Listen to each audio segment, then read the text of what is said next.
you. This is the May 3rd, 2007 meeting of the Athens Shade Tree Commission, and I call the meeting to order. We have a quorum of members and our liaison from the university, Mark Whitney, Emily Wood, and David Ingram, and John Woodrow, and I am Alvy McWilliams, the chair. And we have our arborist, Ron Lucas, present, and also Steve Pearson. So the first order of business is the reading of the minutes of April 5th meeting, and I did not pass those out. Did you pass those out? I've given those to you. No, thank you very much. So if people were, darn. Emily? I have it. And you have some? John? You have some? Okay. This did appear in email form, so you may have had a chance to speed read it before the meeting. But you had to be pretty clever about getting to your email late enough in the day.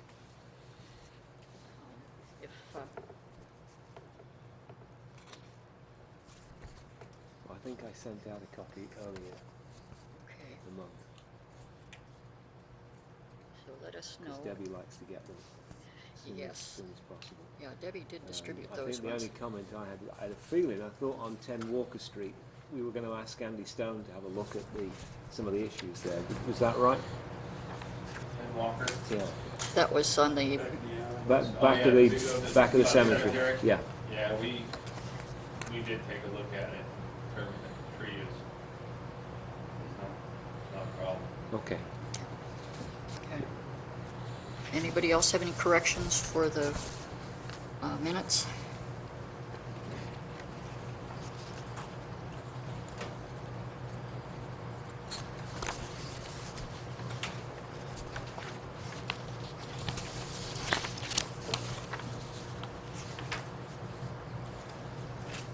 Is there a motion to approve the minutes, please? I approve. I approve that we approve the minutes. Okay. Second. And all in favor, nod yes, please. Thank you very much. Okay, the minutes are approved, and with that one small correction.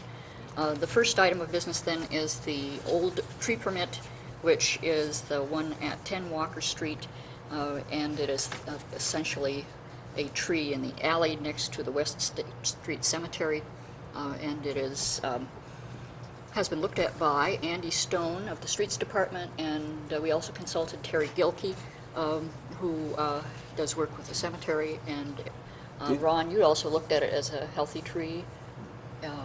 We were going to ask Ann Bonner as well.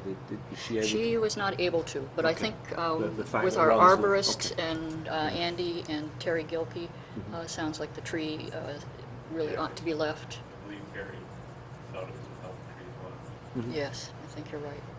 Okay, I suggest then that we recommend keeping the tree in. Okay. Do that a little later. And the next item is from Knoll and Panich, and this is a tree permit for permission to remove white pines at 507 Richland Avenue, and this is Morrison Center is the name of the building. It's the old Morrison School, and there is on one side the Morrison School, then a parking lot, then a car wash, and the trees in question have been very severely pruned, I guess might be one word, by the utility company, and are in very bad shape. So this is, let's see, something that... I believe that it's actually 2 pines and crabapple. a crabapple, rather than just 2 pines. So people want to take a look here. Thank you, Mark. These are the trees that are in the right-of-way alongside Richland Avenue.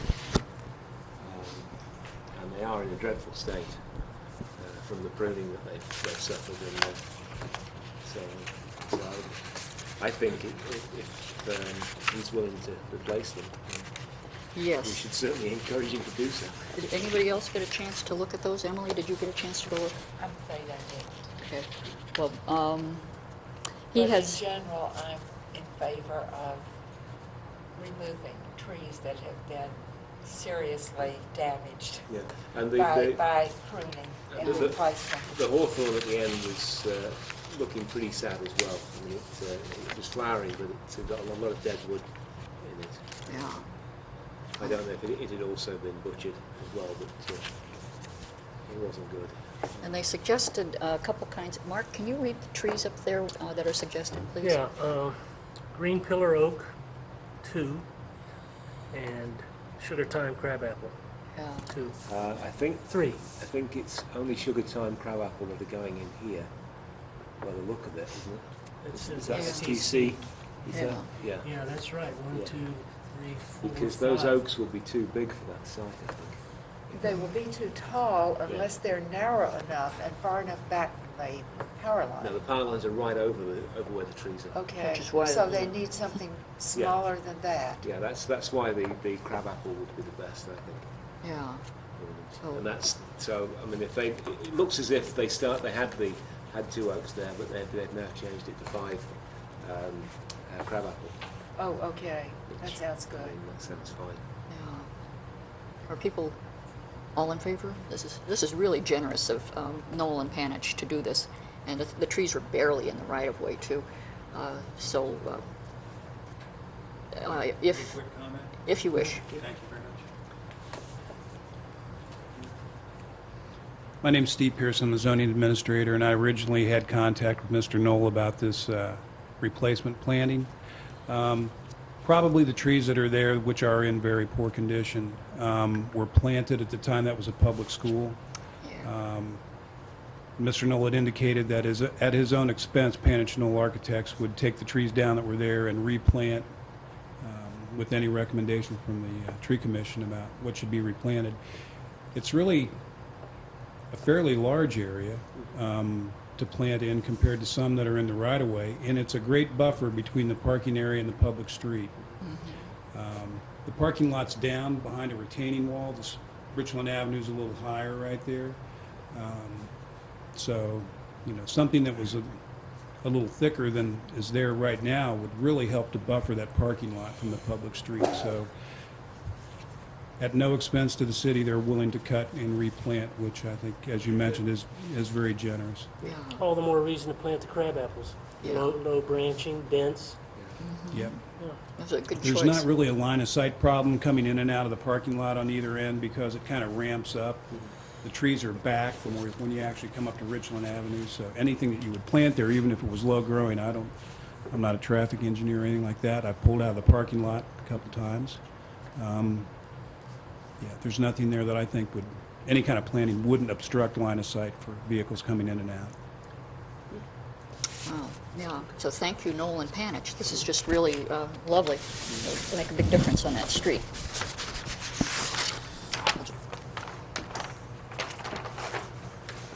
And see the second item in that area. Let's see. There was an email from Tricia Lockman of Mill Street, who was also on the Tree Commission as an alternate, noted that trees that were to have been planted by, I believe, Mr. Galliano at 152 and 154 Mill Street have not yet been planted. And so at this point, he's going to have serious watering ahead of him. He's missing the window of opportunity for a good spring planting if he doesn't get those in the ground shortly. Should we remind him? May we ask you to remind him, please?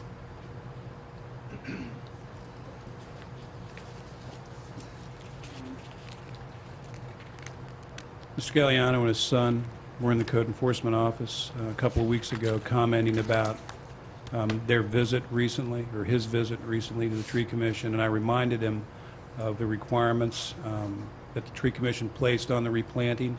He was concerned about the caliper of trees to be planted and that it would possibly take the use of a piece of equipment to actually plant those trees. They weren't to be whips. I think minimum diameter of 2 inches, I believe, 2 to 3 inches. 1.5 to 2 inches. 2 men with 2 shovels will do the trick. Yes. Yes. So if you'd like, I can remind him, and then I'll copy you on what I sent to him. Thank you very much. You're welcome. Or even 2 men with 1 shovel. When he looked at up to 3 inches, Yeah. and he started going out to see what the availability was and what what it might take to plant them. He was a little concerned then Yeah. about. Well, I think our concern is that he needs to plant a tree that's clear of branches to about 6 feet. And you know, it's difficult to find a 2-inch tree, I think. Maybe it isn't too difficult, but that was a concern. Mhm. He's really, it's a busy street in terms of pedestrians, and Yeah, you that need to was be good. concerned about people pulling on tempting branches and so on. Yes. If they've got branches below 6 feet, I think it's a bad idea. And breaking trees with small trunk diameters. Yeah, yeah, So I mean, what we're trying to do is plant something that survive. that will survive, Yeah. and that's I think our major concern. I think you'd mentioned too, Ms. Lockman is a very near neighbor right there, and she has expressed at these meetings before her review of trees in the neighborhood and Yes. what ills they may be suffering or the care that might be taken. So, you know, that's another example of citizens helping government accomplish what's necessary or been required. So appreciate her keeping an eye on that too. Yes, it's well worthwhile. And the Arbor Day trees that were planted were, one of them, the linden, was 2.5 inch, I think. And 2 men did indeed dig the hole and put it in. It was a root ball, about like so. So, can be done. Yeah. Landscape ordinance, I think, is the next item of business. Landscape ordinance issues, unless there's another tree permit lurking out there. Ron, yes, And a couple right-of-way trees issues that I have to Yes. comment on. please.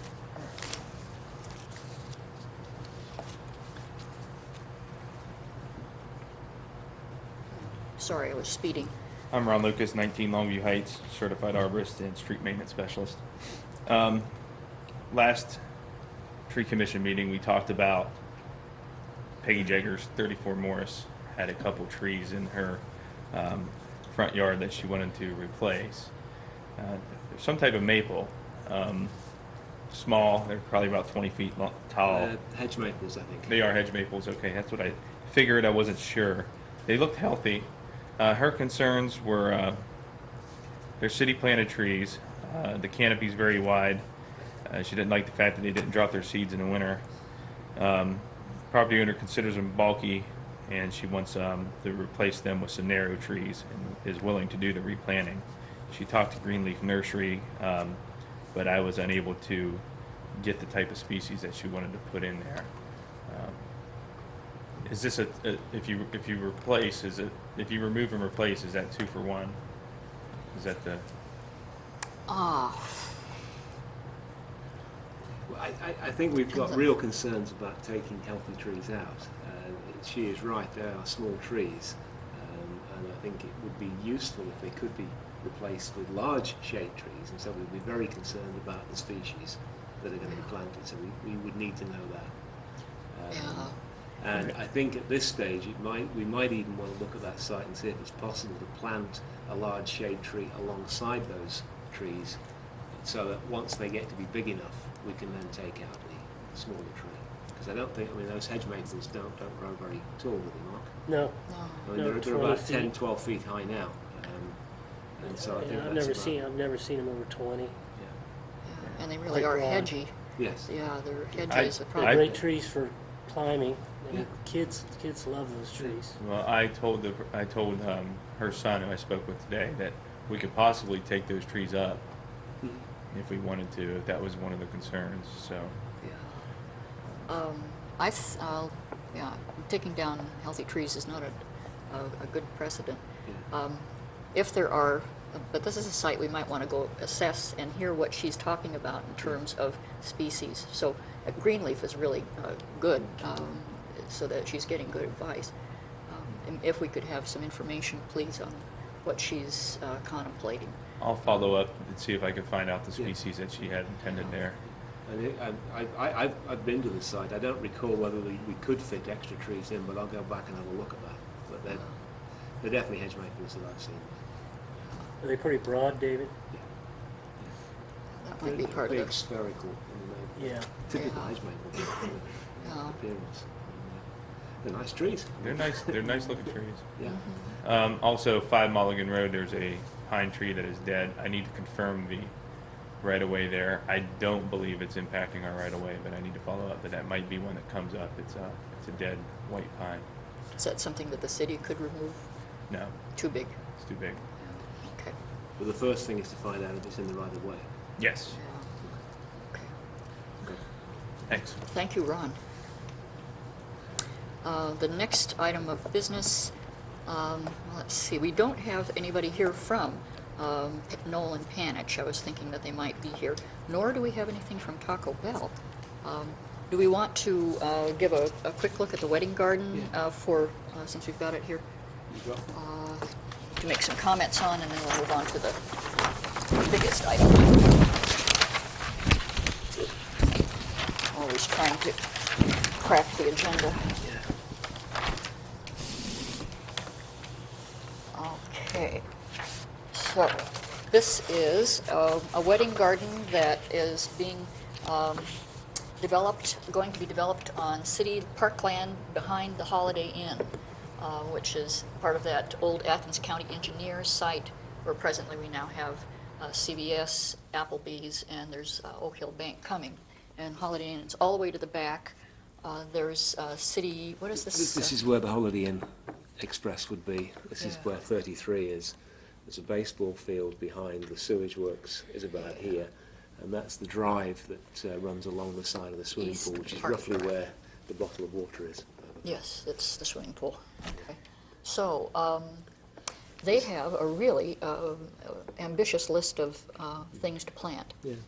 And many of them are large shade trees, too. The particular concern here was that they didn't have enough space for all the trees that the site requires. And so we've given permission to use this part of the city park for them to fulfill their requirements. And they will then maintain the trees in that area. The plantings that they're proposing are very nice, and I think for this type of parkland area they're going to put sycamores and catalpa in as the sort of large shade trees in there, and then there are some Norway spruce at the back which are going to help screen this building that I think that's part of the water Yeah, the works, wastewater or treatment plant, water treatment offices. plant. There's a parking lot here, if you remember, for that area. I think there's actually a restaurant block here as well. So this is, as I say, an attempt for them to fulfil their need for trees on this site that includes Applebee's, CVS, proposed bank, and the Holiday Inn Express. Those sort of organic forms I see, are those mounds or are those beds? I'm not sure what they are. Perennial, yeah, it says perennial, borders. Oh, typical. typical. Yeah. Do you see a scale somewhere?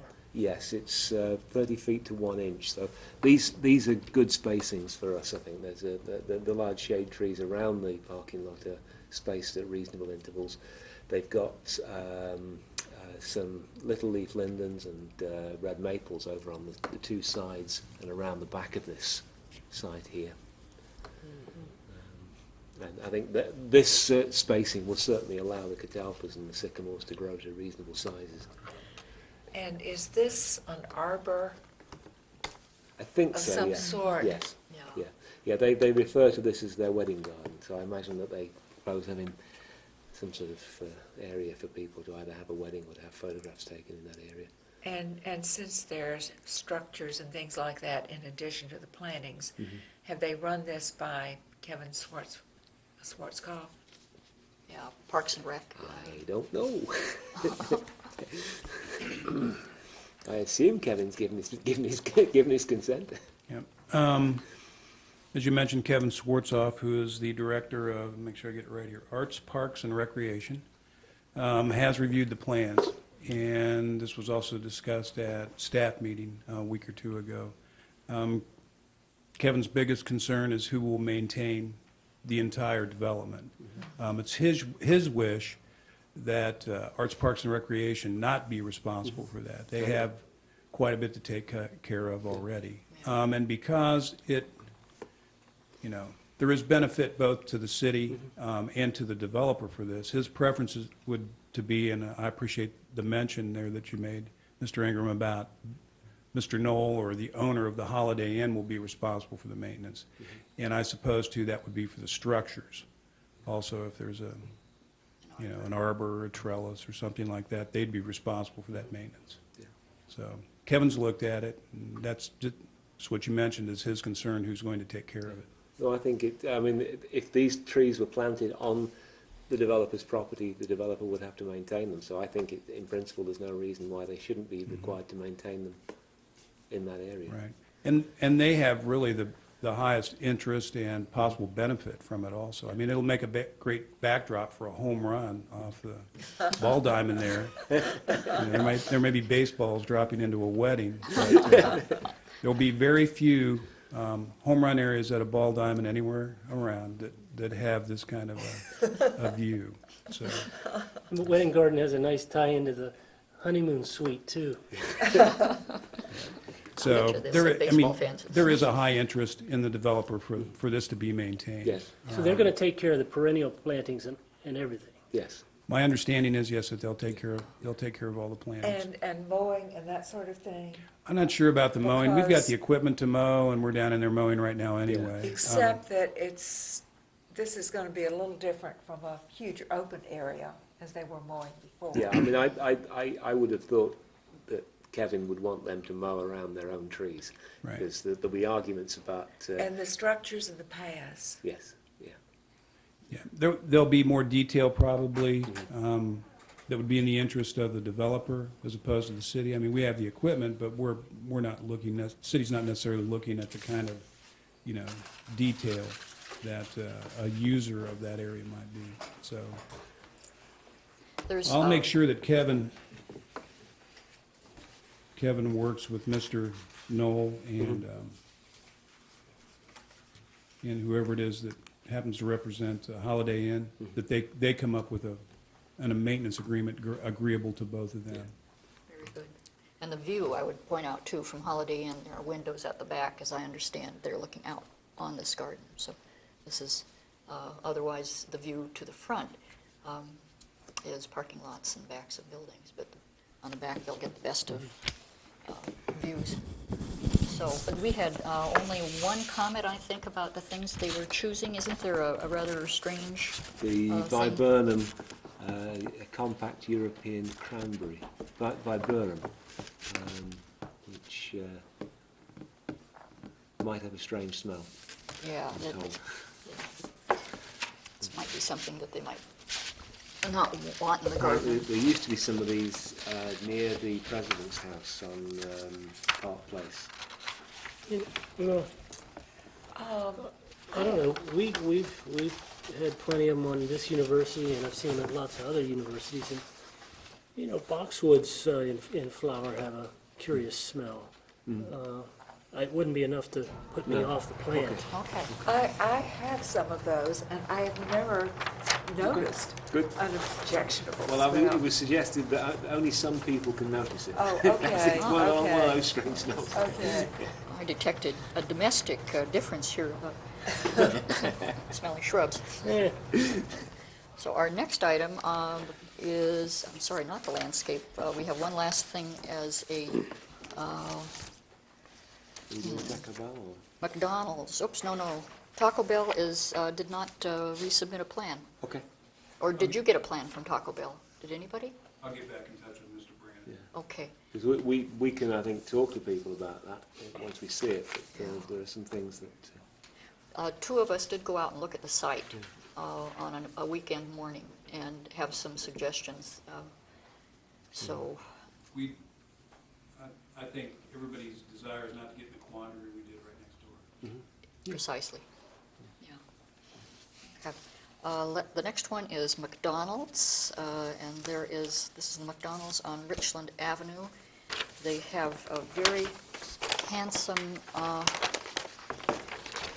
reworking of their parking lot. Let's see. Kind of. I think people's long arms.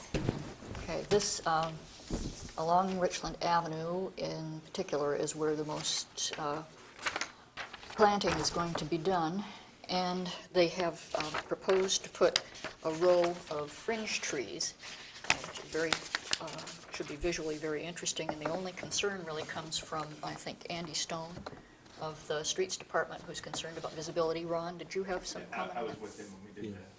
Do you know which two trees he's actually talking about? It's the two southernmost ones, Point on the, so it's on, nearest the driveway. it's on this end down Yes. there then? Okay.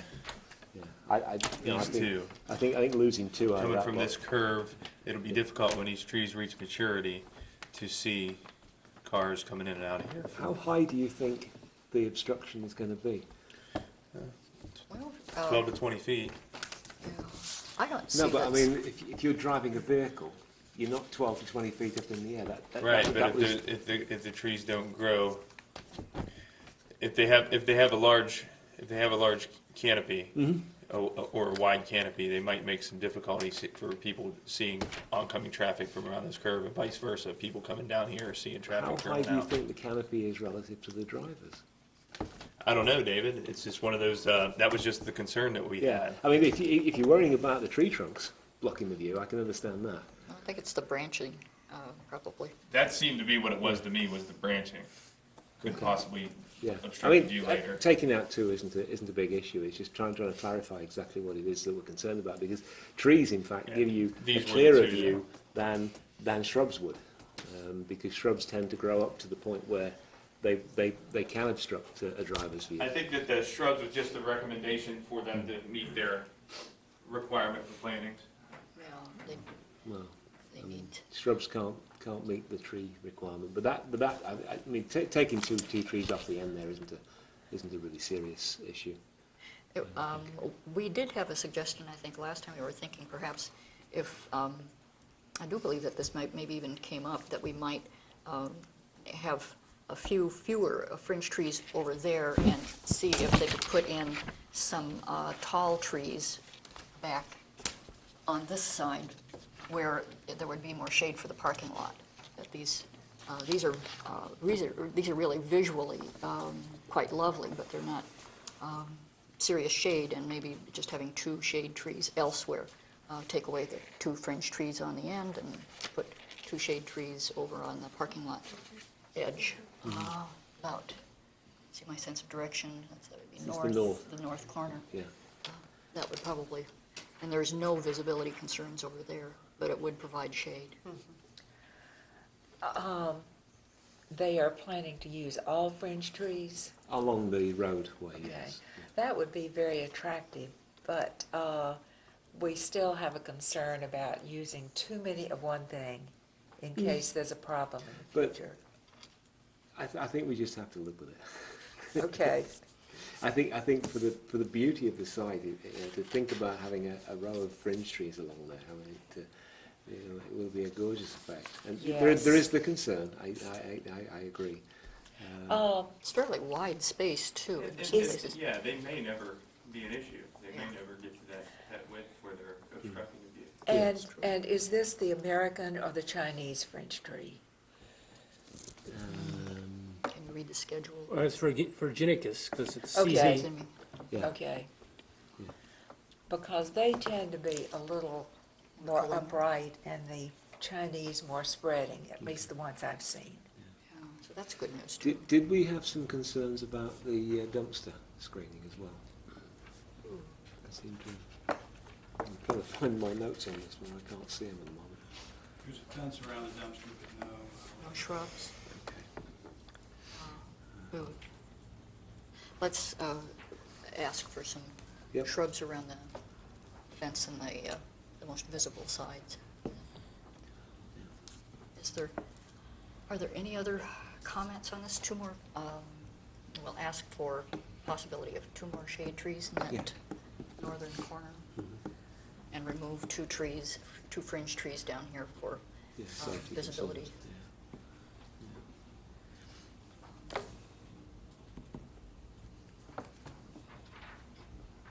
Yeah, and they can figure out what they want to put that space. They have perennials and things at this point at some places on there. So they don't have to do shrubs at that point. That would just eliminate the possibility of And blockage. Steve, are they required to follow the landscape ordinance for this, or is this a courtesy that they're sending this to? No, they are required. They are required because There's, the proposal is completely, the reason that they have to come for tree commission review is they are propose to completely demolish the building and reconstruct it. The landscape ordinance now requires that any more than, I forget, there's like 50% improvement to the value of a building or 25% increase in floor area of a building, you have to essentially retrofit. So they're proposing to completely demolish the building. And so therefore they are required then to supply a compliant plan or receive a consolidation approval from the Tree Commission. This is just one step in a long process for the possible redevelopment of the property. This has been reviewed by staff at what we call technical review meeting. These comments that you got from Andy were essentially ones requested by the Service Safety Director back related to traffic safety. I'm sorry you didn't get them until just now, but I just got them. Just so you know, too, Nick Carr, the Water and Sewer Director, has reviewed the plans, and I talked to him about the proximity of the plantings, because some are on the right-of-way, the proximity to a very large 14-inch water line that we have in the area, and Mr. Carr is not concerned about any kind of encroachment or infringement if he needs to do a repair on a water line or a sewer line in that area. So that's also part of what we do in-house administratively. Whenever we have fairly large single lot, one owner projects, it's not just something that goes through the Code Enforcement Office for a zoning certificate. It's reviewed by the entire staff. I'd just like for everyone to know that. Associated with that, McDonald's received permission to substitute a nonconforming use for not more objectionable nonconforming use at the last Board of Zoning Appeals meeting, and I'm still dealing with the Ohio Department of Natural Resources floodplain management people for development in a flood hazard area. So there's,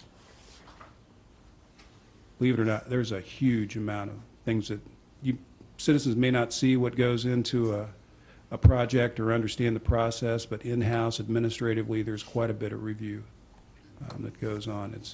It can get to be a protracted process. But Nick's not concerned about the trees close to the water line. Andy, I think, will be satisfied with line of sight issues. Zoning board's okay with substitution. I still just have a couple things to finish up on the flood hazard area. Do we have any comments on the use of black gum at all? No. Nicia sylvatica. No? Okay. And where's the American linden going? Is that they? Those are over there, I They're at the thought. top. Is it, am I right, Emma? There's the. Yeah. I can't read it from this thing. Tilly or something? They might be labelled as TA. If they are. Yes. Okay. Yeah, because they're Yeah, shown as two. being 30 feet apart. So trying to get another tree, we'd have to get one.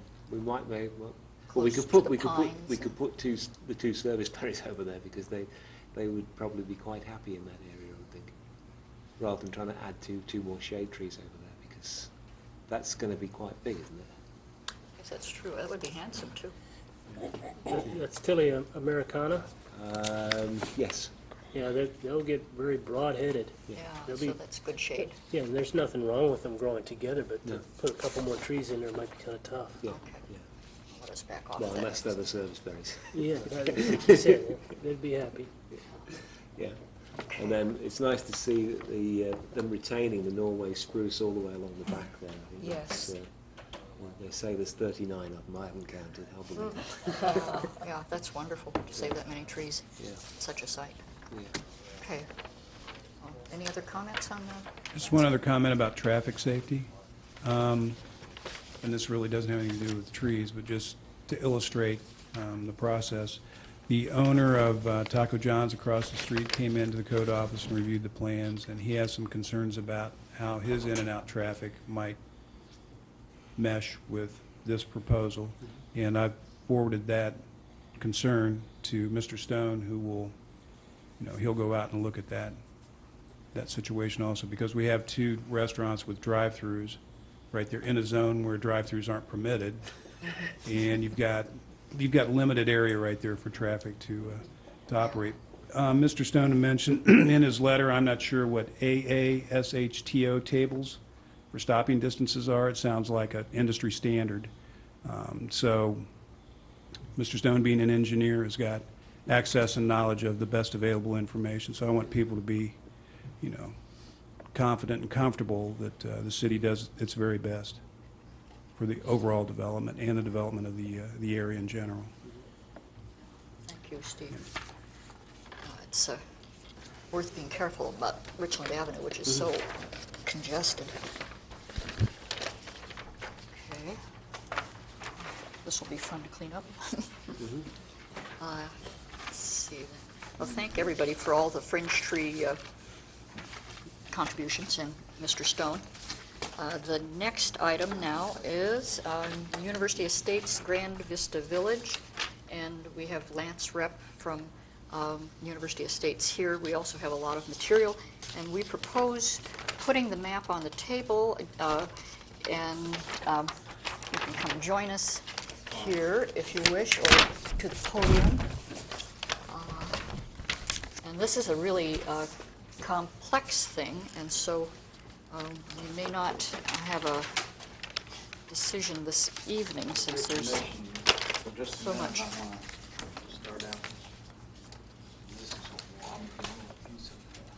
You need some help here?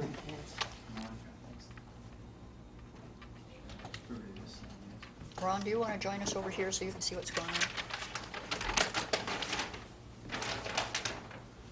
Just to start off, I want to show you that this is Route 682. Let me get my pointer out so I don't have to block everybody's view there. This is Route 682. This You're is falling University. down. Yes, things are sliding on Must be Athens clay and shale there. I found this in the back of the room here. I hope it's sturdy enough. I said this is University Estates Boulevard coming up. This is Grand Vista project right here. This is obviously going in, and the city coming out this way, the view. So I just wanted to start by telling you that's where that is. In the exhibit that I provided for you is I highlighted it in yellow on Exhibit 1 there, where the Grand Vista is. And then Exhibit 2 showed the site plans with the elevation and the topo lines and everything. And then I also made a presentation to the Planning Commission on the 19th of April, so I just included that in it. And that also gives you an update more of the project and shows the building layouts and stuff. A copy of my notes from tonight, and then the color landscaping, and there's some brochures on the whole project. It might be helpful if I just kind of recap what Grand Vista is so that you get that idea before we start going through that map. It's going to be a gated private community. It's on the hillside there that is pretty well barren of any trees from the previous developer. There'll be 72 units, 18 buildings of 4 units apiece. The first phase will have 10 buildings plus the clubhouse.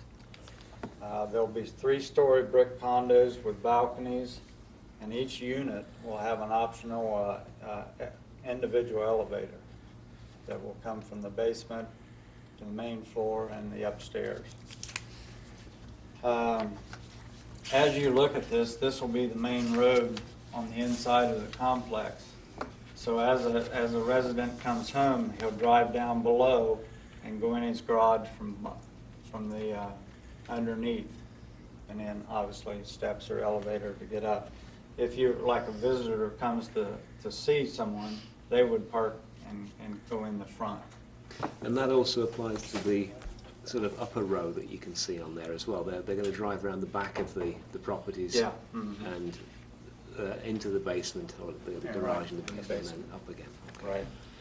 Right.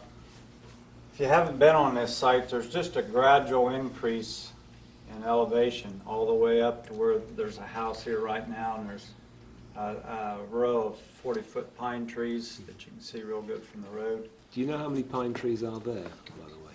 That was a question that we had. I'd say probably 12 maybe, or, Okay.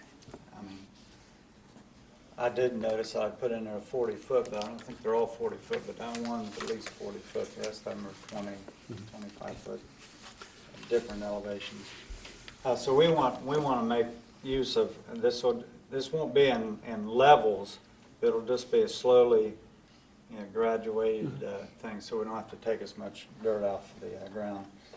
John Valentor is the architect, and John Passine out of Columbus is our engineer, and Ron White, local builder, is going to be the builder of the units. Needless to say, this has a great view of the city and the convo and courthouse and everything. All the utilities and everything will be in line with what the subdivision regulations require, which are basically everything's underground. Because this is a private community, it'll be gated and maintained through our homeowners association. Part of our master plan for the whole development is we have a master homeowners association, of which each one of the separate units, whether it be this or the individual single-family homes or the clubhouse or anything else, all belong to that. There's two reasons for that. That allows us to control the maintenance and appearance. And if one particular area starts to go downhill a little bit, then we have the rest of the group that has a stake in the overall appearance. So that helps maintain it. Tonight what I'm presenting is our best shot at the landscaping. I think we have some opportunities to do more after we get into this and see how the land lays. I have I know I'm going to mispronounce this lady's name, Kristen DeLees? Christina Deshays. Deshays, okay. She's coming out Monday night. Evidently, from someone was telling me she helps with the plantings around the, She does the Project city. Plant Traffic Island Gardens, but she's it's not the kind of landscaping of trees and. Okay.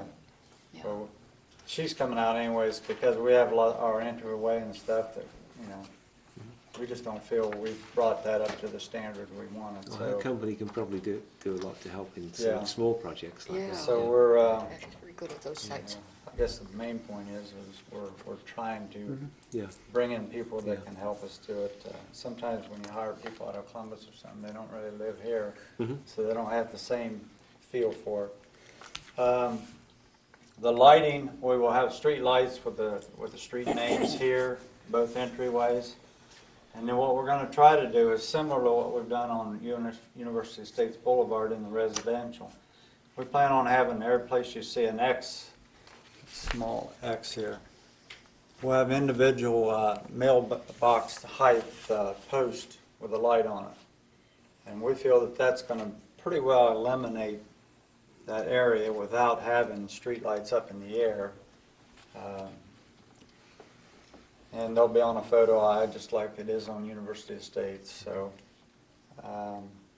the clubhouse area obviously will have to have a little more lighting because of safety in the pool and stuff like that. I guess the easiest thing to get into the plan now, you can follow there, but I'll use this plan. As you enter, it'll be a gated entry. As you come up the incline to come in here, we're going to have a retaining wall at the back of all the driveways, this blue line all the way across here. And then and the reason for that is we'll have a nice retaining wall and then do our plantings on the outside. So as you come up University Estates Boulevard, you're going to have the appearance of the trees and stuff, and you won't be able to see that there's a driveway parking lot there. So the driveway and parking lot is lower. No, it's actually higher than University Estates Boulevard. But we just Okay. wanted, when you're in a car and you look up at this, we wanted to make it so that your line of sight does not see the garages on the townhouses, but you see the first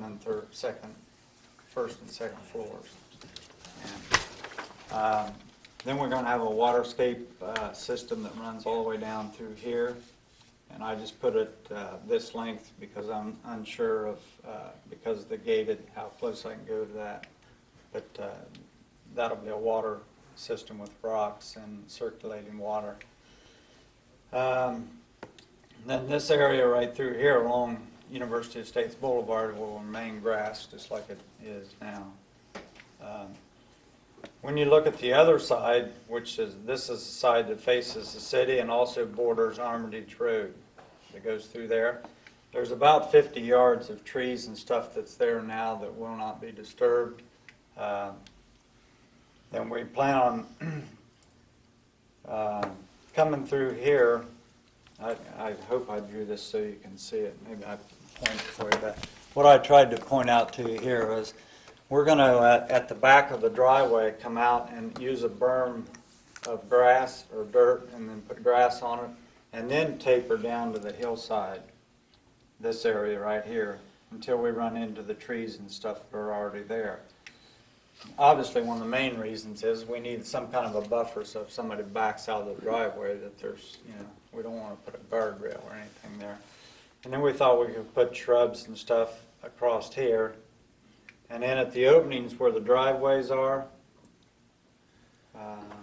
right there, we thought it would be nice to put a nice tree that goes way out, a maple or something, gets real big, so that you can't even see the driveway. And again, what we've tried to do is, as you're coming along 682 coming out here, we're trying to, these trees should hide the garages anyways, but what I want to make sure of is that when you look at it from down here on 682, that again, you're not looking at the back of the drive or the garages. I think they'll be low enough that you probably can't see them anyways. Then you see just the main floor and the top of the building. Then we've got trees spread out through the inside. We're going to have some open areas, right in here surrounding the clubhouse. The only other thing on this plan that's not shown is the fire hydrants, which trucks will come out today and did that. So I think I've covered everything that. So, any questions? Or? Yeah. There's a nice arrow there. This in itself is a planned unit development. Right. Okay. The one question I've got about the natural area at the bottom there, who owns that? This right here? Yeah. We do. You do, okay. Yeah. Because if you want us to consider using that as part of the sort of green space or the plantings for this PUD, we'd have to know what is there in order to sort of count it against it. Because one of my concerns is going along that southern border, eastern border of the property against there. This? Yeah, you don't have enough trees at the moment. To really buffer yourself. But if you're going to want us to use the space, the natural space there, we'd need to know roughly how many trees are there, how close they are, and so on.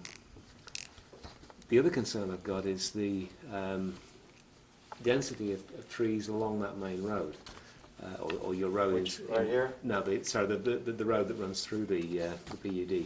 All right. Those trees don't appear to be 30 feet apart. They appear to be much further than 30 feet apart. And we're supposed to have trees 30 feet apart both sides of roadways in there. And so there would need to be more trees for that. One of the other comments you made, which puzzled me a little bit, is you said the previous developer had removed the trees on the slopes there. Who was the previous developer? Connie Hendren, Horace Carr, and So this was before Dr. Conrad owned the... Oh, I see, okay. Yeah, it's had a long history. Okay, yeah, I just wanted to clarify that because I wasn't sure that that was the case. But that, just the density of the trees along the roadways is a concern, and I think the density of trees along this area at the back here. All right. I do know that this is... This, I guess, is not drawn, property line is not drawn on this particular map. But this section here is part of a Lot 3, which is green space lot.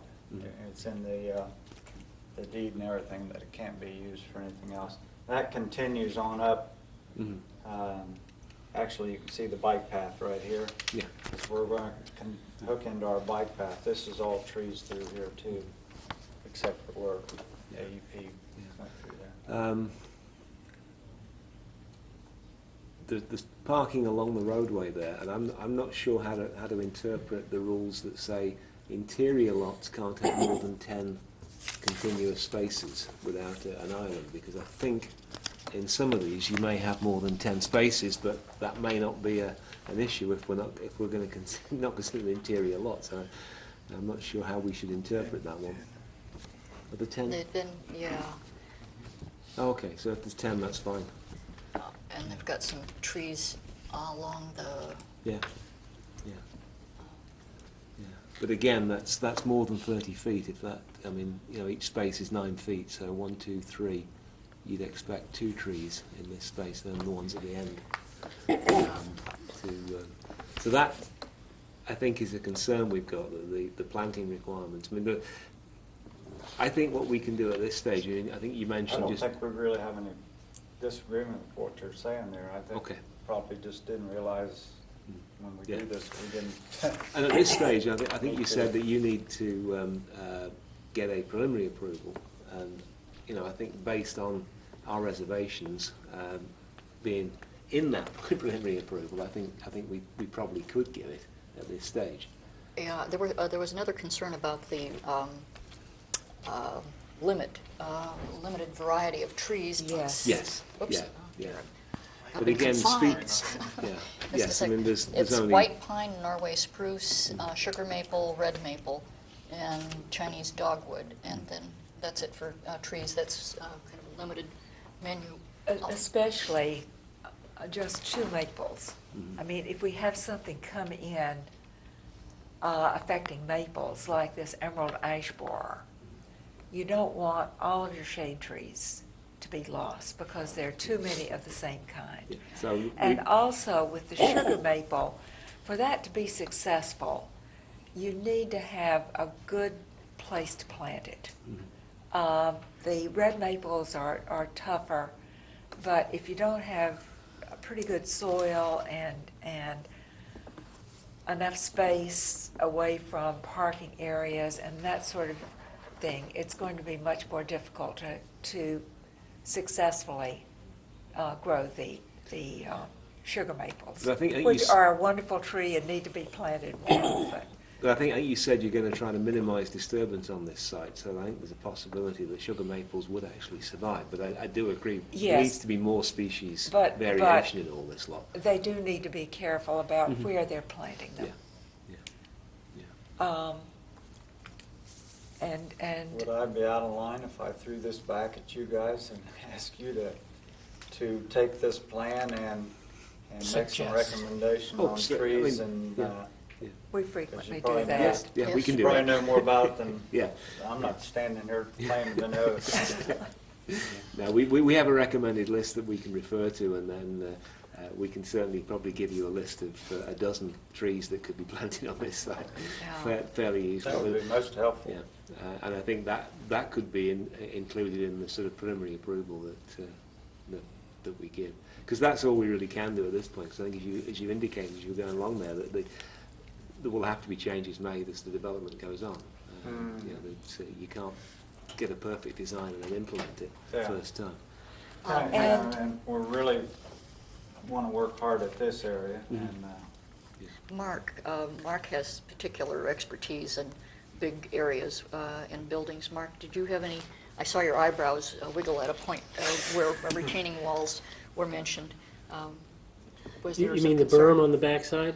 Maybe that was it, yeah. I'm sure your intention is to preserve the view of the city as much as you can, and that's why there's no trees on the berm. Is that correct? well, that and I, that's probably one of the big reasons. And the other thing, I didn't want to completely put those trees up there. I was concerned of the shrubs on those in terms of maintenance, because that whole berm area is going to be grass, and you've got to you're familiar with slopes. You can only cut on so much of a slope.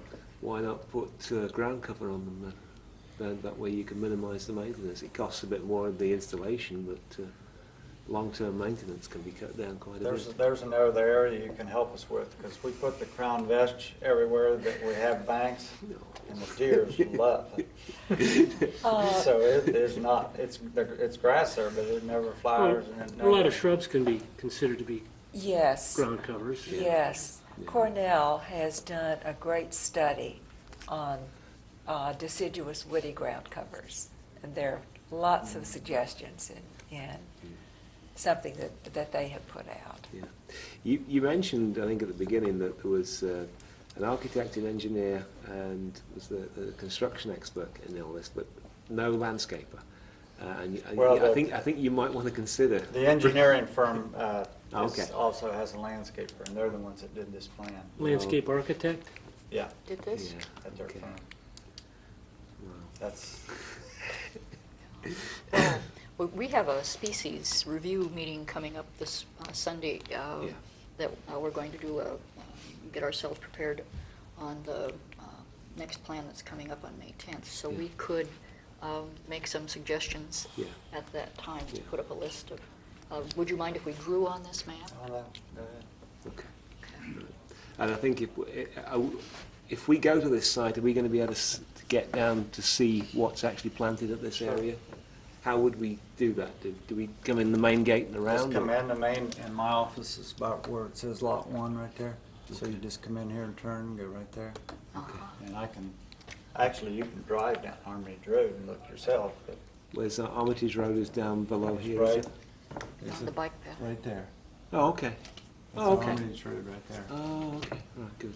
Actually, right I there. think that road that goes to Lance's office cuts clear through to Armitage, correct? Yeah. So you'd be able to see this whole So site. there's Okay. a driveway, Yeah. and then my office. Because I think it and then would be another useful for driveway. us to see what's here, because, as I said before, if there's sufficient trees along here, it may be that we can forgive the need to put trees along that part of it. But as the PUD is written, we should really require trees to be planted all Well, the it's way full along of it. trees, but I don't know. It just depends. There's some places that are going to be really hot, given the exposure. So we might want Yeah, to this is cluster south. some trees, keep the view open, but Yeah. try to. And the units over here, excuse me, the units on this side, you're not so concerned about the view of the city because the view is going to be blocked by the buildings on Right. this side? Right. So then a pretty dense tree planting there would not interfere with No. And the that's, sightlines from and that's why we're putting this retaining wall, obviously, for safety. Somebody backing out of their garage. So if we put that retaining wall on it, and I'm not talking about a huge retaining wall either, maybe about a 3-footer or something. And then have all the trees or this dirt 3 or 4 foot lower than this, and then put these trees there. So then if you picture yourself in a car looking out your window when you're coming up through there, you know, all you're gonna see is trees, the wall, and the waterfall. Obviously, you'll see the tops of the buildings, but that's the brick and more attractive than Retaining wall's gonna be 3-foot uniform clear. just, yeah. Concrete? We might use the stone that we've got out there. Yeah. And, because we're gonna try to make this waterfall system out of this stone too, so if we can, obviously, we've got a lot of rocks out there, so. Well, I was wondering with the changes in the topography that have gone on with the development over the years, there's going to need to be some addressing how the soil is for trees to be planted in these different sites. Right. And I'm sure you've probably thought of that, but I Already think running into maybe we that. could, In our front, on the grass we've got along 682, over toward, would be the northwest side of the entry.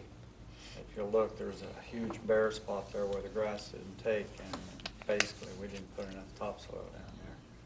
So that's one of the areas that we're going to be working on real quick here, because the grass just didn't take. We have some information from Ann Bonner on structured soils that we could share with you and send.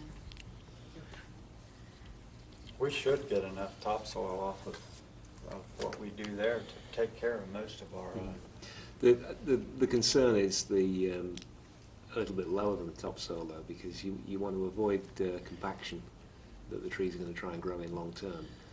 And also that it's not just all subsoil down there with a few inches of topsoil on top. You may have to take out several cubic feet of dirt around where the trees are going and remediate the soil in some way. Because at the end of the day, the owner has to maintain the planting as well. So you don't want dead trees, you want live We have trees. to pay to replace them too. That's right, yes, It's yes. so much cheaper to do it right the first time. Oh, yeah, yeah, yeah. Well, how, shall we give a preliminary approval with the addition of our recommendations Yeah. to be given to them probably on Monday or so? So John, you had a moved. question? Yeah, okay, I second it. All okay, in favor? good. I might mention that Monday at 4 is when Christine is coming out. Okay, and And she's if- going to do the If you would perennial like to gardens. come at that same time. Oh, we you know, might try to get a couple I'd of more I'll us. see what I can do, I'm Yeah, not sure if I can. Emily, if you're, well, you're not. Yeah. Yeah. I should be back by then. Okay, yeah, we might, we there will would- try for that. Yeah, Yeah, might I as might well be able to just do that. Yeah, that would be, address. that would be, yeah, that would be, okay, thank you very much. Okay, thank you. There's one last thing, High Point Villa, there's something, this is just potentially helpful.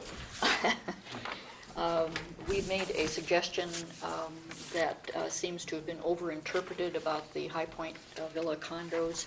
I drove out there just looking, and I came upon one of the wide parking areas, these 70-foot wide parking lots in front of the garages, and we had suggested that there be a planting space, a median planting space, that would allow a tree in the middle of the 70-foot driveway.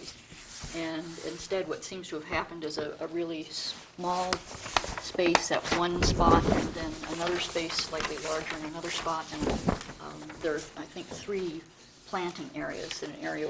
We were really just suggesting one in the middle. And so, I guess what we thought we were taking your interpretation and to mean that in between each garage seemed like the easiest way to divide that for safety reasons, first of all, because there's a post between garages in the garages Yeah. anyway, so you've got that space. So we just brought that out and used and having a number of plantings through there. We're a little concerned about putting trees there because of people This- pulling in and out. the really narrow space will not support a tree, and the shallowness of it will not support plants. And the gentleman I saw in his driveway with the narrowest space was looking for rocks and putting them in that space in great frustration.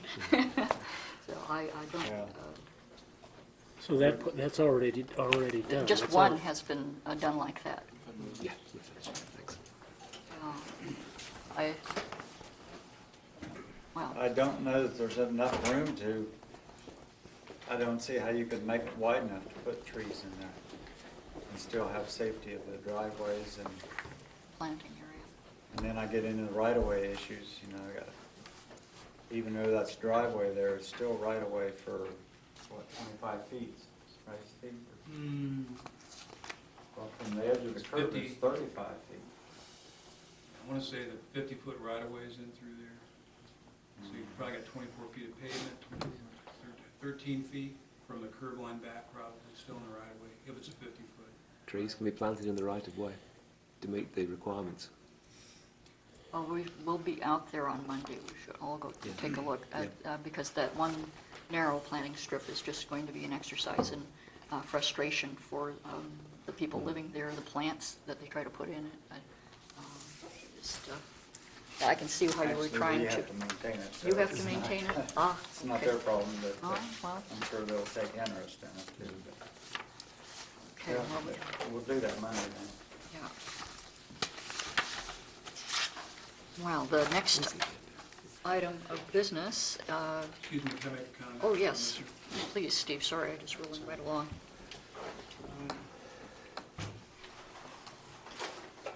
The entire University Estates project has received preliminary PUD approval from the City Planning Commission, and there's an anticipation that at the next meeting, there will be a request at a minimum for potential final approval for Grand Vista Village. This is all just part of a process that's included in the planned unit development regulations. If you would, I'd like for you to look at the difference between what's required for a subdivision and what's required for a planned unit development in the subdivision regulations. If you don't have a copy, you can just go to the city's website, ci.athens.oh.us. Click on Law Director on the left-hand side, and when Mr. Hunter's picture comes up just to the upper right above his smiling face, it says Athens City Code. Click on that, and then you can go to Title 21 Subdivision Regulations. Subdivision is in the first part of that section. Title 21, PUD, I believe, is 2108. And you might look at that, too, in terms of, I know you're considering possible revisions to any sections of the code that have landscaping information. Right now, all it says for a planned unit development is that the tree commission will review plans for trees, lighting, and sidewalks. So there are not necessarily any standards.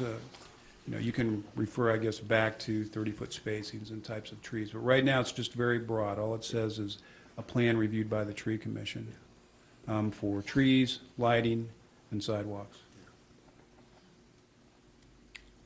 It reminds me, I was going to ask about sidewalks and how are there sidewalks in this area, or are they?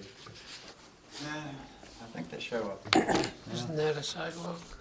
Yeah, if I didn't. But along the main road itself, there is no sidewalk? No. Okay. Bike path. But this is a private gated community, so we put the sidewalks right along the sides of the roads. Oh, I see. All the buildings have a sidewalk, Yeah. don't they, along the side of them? Okay. Yeah. I guess I didn't Yeah. Okay. point to all the buildings.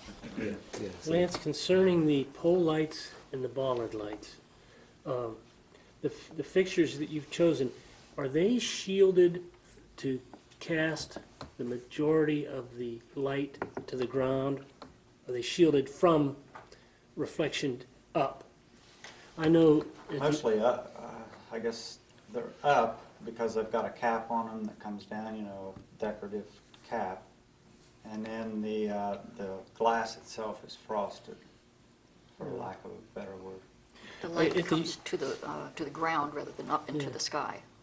Right. None of it goes up, but Okay. it goes out Okay. and down. Because I know the local astronomers have a lot of concern about additional, ambient light going up. At the university, we take great pains to choose all the fixtures so that the majority of the light goes down rather than up. I was just Our wondering- original idea, where you see the X's, we're going to use the bollards like you have on the bike path, Yeah. the short ones. Then we got thinking, that the average person is at least 5 to 6 foot tall. So we felt like we needed to get something up a little higher to light up a little more area, since we're not having street lights. If I had street lights at all these corners here, then, the area would be lit up quite a bit. But In a site like this, to have the sky dark at night with the stars would be spectacular. Just yeah. So how high are the lights that you're proposing? I didn't measure them, but if you drive up University Estates Boulevard to the mailboxes we have in everybody's front yard, 40 yeah. inches? Mailbox is probably this high, and I'd say the light is maybe that high. So it's a little bit above head height. Yeah. And they're all on a photo cell. And, I couldn't remember, Ron. It's a good question, thank you. Steve, did you have anything else? Sure did, related to lighting. When more detailed plans come in and there's a final review by staff on the proposal for a final approval for planned unit development, the Planning Commission will ask for input from staff. Part of what I will do, as part of my review, is there's a section in the zoning code that talks about light pollution and light trespass. For fixtures, depending on the situation, those greater than, I believe it's 900 lumens and 1800 lumens, there's two sections in the code. So I'll look at those specs when they come in, or comment that we don't have specifications yet, and those will be comments made back to the Planning Commission. Those regulations were had input when they were originally adopted from Mr. Joe Shields at the Astronomy Department. So that department did have input, and this was actually the city ordinance was their recommendation, and so it's part of the zoning code, and those things will be reviewed, according to that section. And it is a great concern. It is a great place to. I know when I go home tonight, there's not going to be any lights, and when I go out on the back porch and start listening to the radio, it's be me and the stars. So. And the sound of water in the swimming pool. It won't be a fountain, it'll be a pool. So, just wanted you to know that too. Some more about, overall administrative process. Thank you very much. Yeah, they were concerned about that. So, thank you, Mr. Rep. Okay, thank you.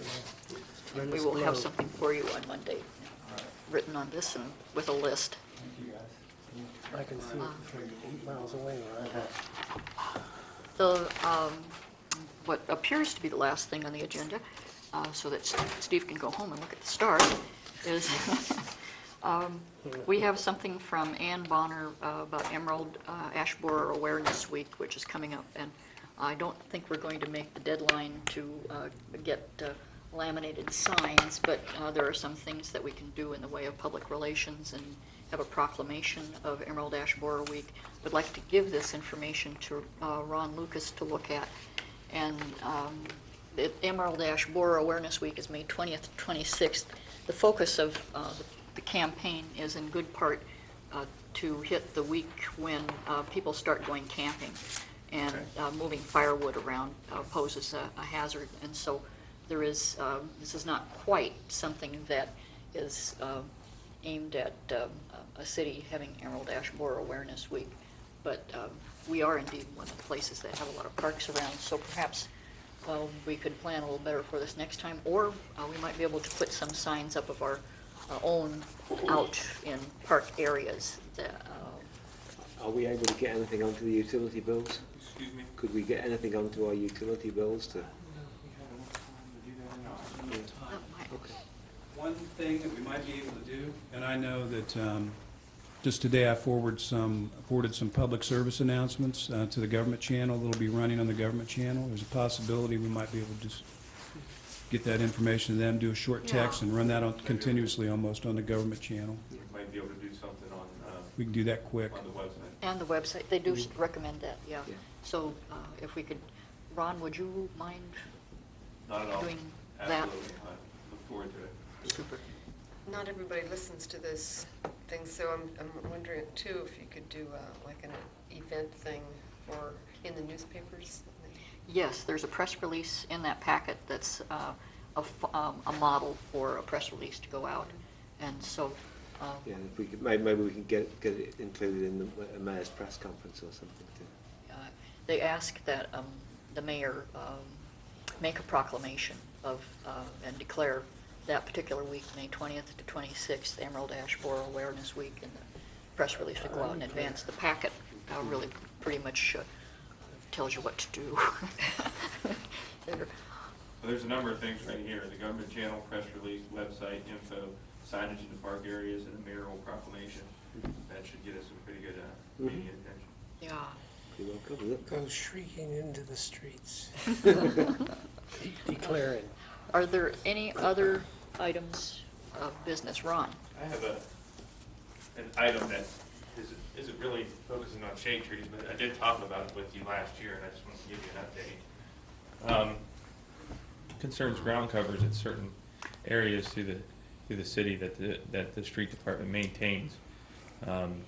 Those areas being Highland, the island on Highland, the far island on Briarwood, Alexander, Hillside, and probably a couple other areas that we haven't identified yet. That's becoming a reality, to put some ground covers on there. If we could take just maybe some email contacts between me and members of the tree commission, so I can get some ideas before I go to the nursery and ask them because I know we talked about using possibly mint, periwinkle, maybe some ivy, and some woody ground covers, but I'd like to get some feedback from you guys before we make any firm commitments. So. Good, yeah. I think mint was one of the things on Briarwood. We thought in some spots where it was contained, it couldn't go running rampant there. I won't suggest cat mint. Service Safety Director Ray Hazlett sent an email to me bringing it up again, so he's aware of it, and it sounds like he's in support of it. So Good. We'll probably be doing that soon. I think it would be good to try several different ones. And then when we see what works well on certain sites. That's what I was thinking, like coming up with a landscape plan for each of these islands in terms of that ground cover, so we can get some varieties in those spots. Well, I'll be happy to work with you on that. Okay, sounds great. Thank you. Thank you, Ron. That'll be a good project. It's an awful thing to mow. If I could mention that too. I don't know if Ron mentioned on the west side of town, West Hills Drive. It's not nearly quite as steep as the one is on Briarwood. Briarwood's really hard to mow. But West Hills is a fairly small, comparatively smaller area, but has the same challenges for steepness and grounds maintenance. So That would be you were mentioning maybe smaller projects. I think the island on West Hills would be a good place to try some things. Another area was Parks West, bank there. Yeah, that's a real hard bank. I know Lands and Buildings is part of my department, and on a dewy morning when I've got guys out there with weed eaters, you always kind of hope everything goes well. Yeah, it's awful working on that kind of slope. I think, we did do a plan one time for the Arts West site and gave it to Grounds and Buildings and showed it to Arts West. Arts West was less interested, but Grounds and Buildings, I think, has begun to do a little of the planting, and there was a little communication hitch between them and Arts West, but there's now some small trees in there, and more ground cover would be worthwhile. So, Of course, it's not maintenance free. You know that. You can have a lot of weeding Right. for the. Yeah, we're aware of that. That we know that we'll have to do some maintenance in there, at least in the first few years. Yeah.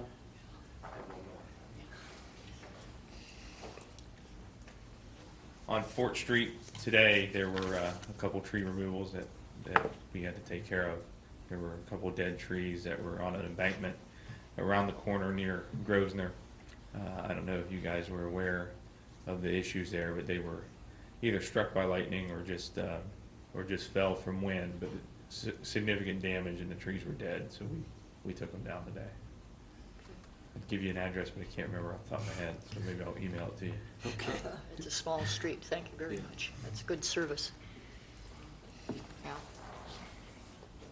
The next meeting of the Tree Commission will be this coming Thursday, May the 10th, and the main order of business will be Campus Edge, or I guess now it's Summit at Coates Run, but the material we have from them is the Edge group. Is there anybody on the commission who hasn't gotten their Edge group package homework yet? I don't think Trish has. Okay. What time is your meeting, Albie? It's 7 p.m., same. No. If you want to come join us in doing species review on Sunday evening at 7 at my place, if you're welcome. I might try that Thursday. I've got a bike path committee meeting. Okay. Same time. Do we know if this room's available? Pardon me? Do we know if this room's available? Yes, this room is available. Debbie Walker got the room for us. For John? I'm sorry, I handed. Nope. Sorry. You got it. You got it. Is this the last one in existence here? That, I'll give you mine. Okay. Yeah, you have to. I'll bring it to the CASA. And I am sorry that I always have, since we've moved to evenings, I can't get there until a little bit later because of my teaching, so I will try to come to this. Okay. But I'll be in late again. Right, so that will be this coming Thursday, May 10th, here at 7 p.m. And Steve, question? You have something big there. this is something else I'll get him to say.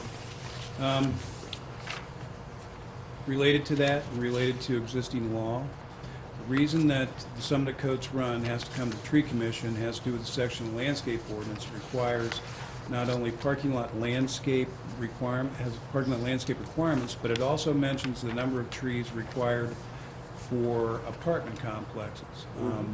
Up to 6 units in a building, there's a requirement for 1 tree per unit. Once you hit 6 trees, it says a plan to be reviewed by the Tree Commission. That's right.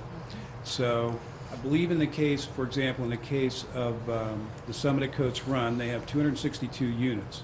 So if you strictly went by a tree per unit, that would be not only parking lot trees, but an additional 262 trees. I think they're proposing around 210, 220, not right up to the 262.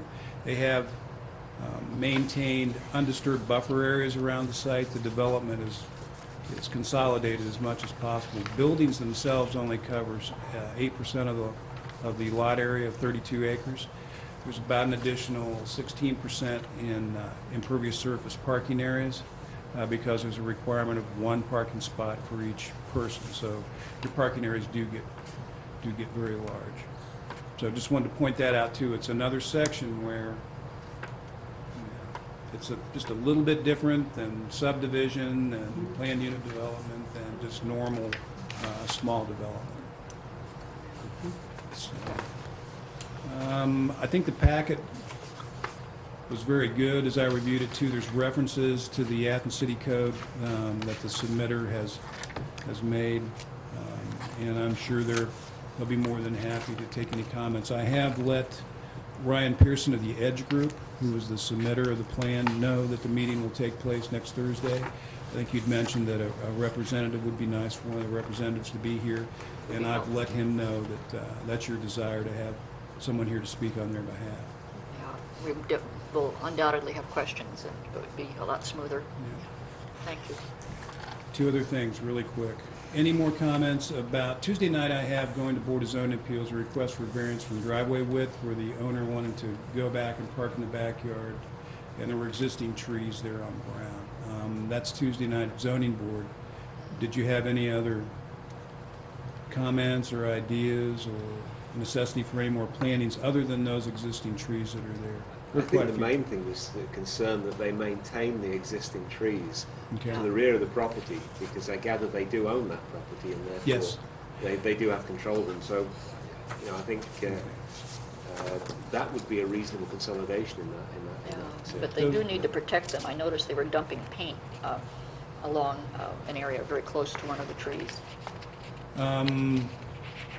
Those lots are a little odd. They go all the way from Brown to Miller. So when you're up on Miller, people that are living in the house down on Brown are really not that much in contact with their backyard.